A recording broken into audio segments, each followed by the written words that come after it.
जोहार दोस्तों। मैं एक ज़मीन से जुड़े ऐसे विशेष जानकारी साझा करने जा रहा हूँ। फ़िलहाल अभी कुछ सालों से झारखंड में झारखंड पूरे देश में 40% यहाँ खनिजों से भरा हुआ ये जगह है। तो यहाँ देश विदेश की सारी कंपनियाँ यहाँ पर आने के लिए बेताब है और यहाँ की ज़मीन से खजाने लेने के लिए तैयार है। और इसमें संविधान के 5वीं अनुसूची के तहत में ये क्षेत्र रिजर्व किया गया है जो आदिवासियों का है, और यहाँ पर किसी भी गैर आदिवासी का ज़मीन अधिग्रहण या ज़मीन का हस्तांतरण यहाँ पर होना बहुत ही मुश्किल है। यहाँ पर CNT एक्ट 1908 जो कानून बना था वो 1950 से ही लगभग लागू है। तो ऐसे हालात में फिर ज़मीनों को आज धड़ाधड़ लूटा कैसे जा रहा है या कंपनियां कैसे ले पा रही है, इसको समझते हैं। जैसे कि अगर आप दर्शक बंधु से ये मेरा निवेदन है कि आप खुद एक परिकल्पना कीजिए। अगर आप किसी दूसरे गांव में जाकर वहाँ कोई भी काम करना चाहेंगे तो निश्चित ही वहाँ के लोगों के द्वारा विरोध किया जाएगा। परंतु जितने भी कंपनियां आज तक है वो कहीं ना कहीं किसी भी रैयत से या किसानों से, आदिवासियों से कोई जबरन कार्य नहीं करवा रही, अपितु वहाँ के लोगों को वो बहलाकर फुसलाकर या तो दबाव डालकर या तो किसी षड्यंत्र के तहत उनको फंसाकर वहाँ का ज़मीन को अपने हाथ में लेने का प्रयास करती है। कोई भी कंपनी ज़बरदस्ती कहीं पर हस्ताक्षर नहीं कराती है, किसी एग्रीमेंट पेपर में नहीं साइन करवाती, परंतु आपको रैयत को मजबूर करा देती है और अंततः वो ज़मीन खाली करके भागना पड़ता है। तो इसमें कहीं ना कहीं जिस गांव में कंपनी घुस रही, अगर सिर्फ बाहर का लेबर या स्टाफ रहे और किसी दूसरे गांव में जाकर अगर घुसना चाहे तो ये बहुत ही मुश्किल है।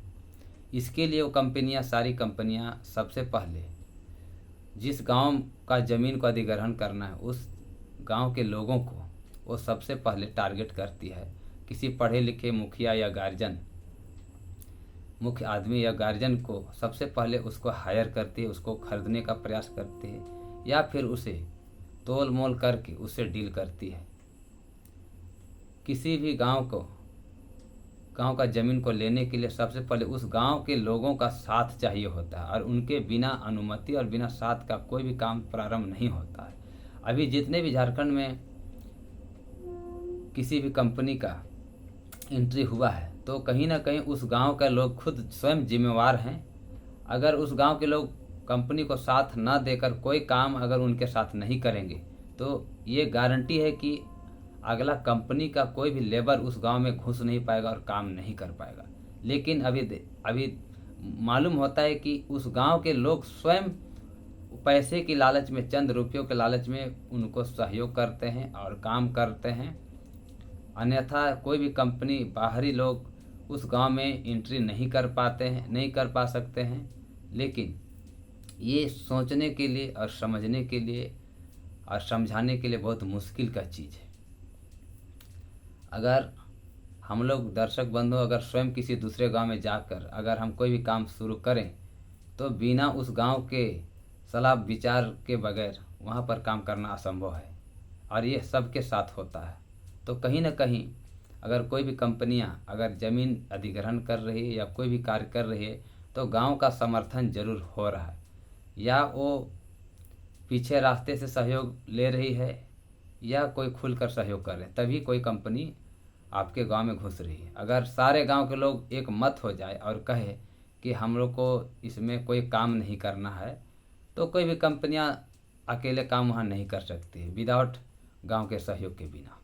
तो आप समझ सकते हैं कि कोई भी बाहरी लोगों का प्रवेश अपना गांव में होता है तो आप ही के गांव के किसी व्यक्ति के द्वारा उसके साथ रिश्ता जोड़ा जाता है या भाईचारे के बात को लेकर उनके साथ रिश्तेदारी किया जाता है, संबंध बनाया जाता है, उनसे दोस्ती की जाती है और उसके बाद काम को चालू किया जाता है।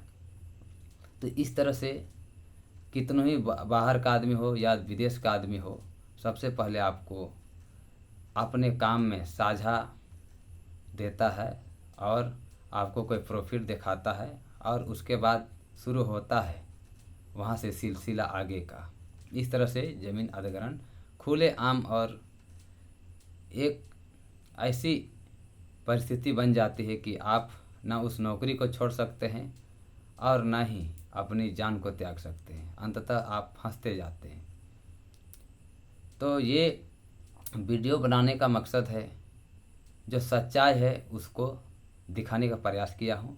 अभी तो आप नहीं चाहेंगे तो कोई लूट नहीं सकता है। कहीं ना कहीं आप स्वयं जिम्मेवार हैं अपने आप को बचाने के लिए और अपने आप को लुटाने के लिए भी। वीडियो अच्छा लगे तो इसे अधिक से अधिक शेयर कीजिए, लाइक कीजिए और चैनल को सब्सक्राइब कीजिए। धन्यवाद। जोहार।